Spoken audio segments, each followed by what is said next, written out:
When you speak, or when you play, when you improvise, there's no thinking going on.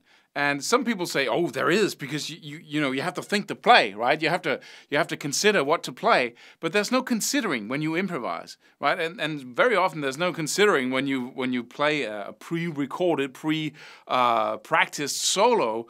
But what actually goes on is thinking. I just said that you can't think, but you're thinking music.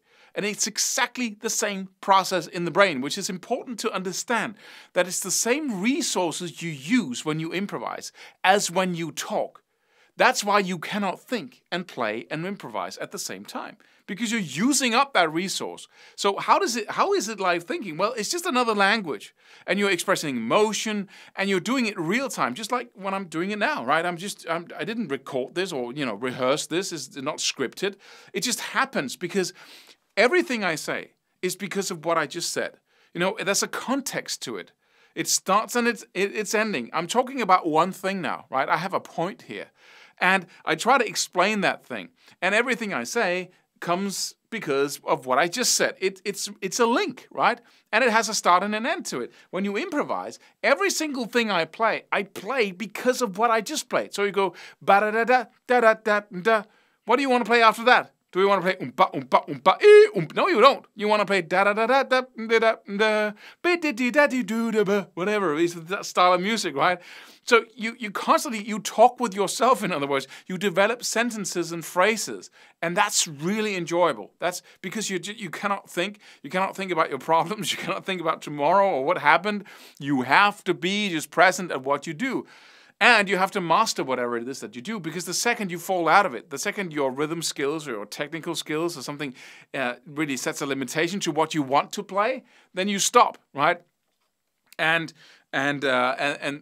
drop out of it. Just like if I was talking right now and there's a word I can't remember in English, right? And I don't want to, and you drop out of it. The flow of talking stops because I haven't got my technique in place, or the next phrase, or the next scale shape, or whatever it is. So I kind of drop out of it because my skills are not there. But it's exactly the same thing as talking. How can we use this insight? Well, we can use it because we can start developing solos. We can start looking at it as a little speech, right? It starts in some place, well, and it ends in another, and there's a point to it. It's a total expression. You use scales and tools, and you can start, instead of considering each little line that you play as one little line, and you're trying to fire off as many cool lines as you can, you start actually talking music. And in the beginning, you can start doing that by really limiting yourself to some very simple stuff. But we're going to talk about that in the next video, of how you can start, no matter of what skill level almost you're on, you can start practicing talking music instead of trying to fire off cool lines. And that creates a whole different way of expressing yourself, where you start and end your solos. It's a process. You start here, you end there, and everything's connected, and everything is one expression, one little talk, like I'm doing now, right? So, but keep that in mind, that the reason why you cannot think as you improvise is because you're using the same exact resources of building sentences, only you're doing it with notes and sounds and your hands instead of your vocal cord.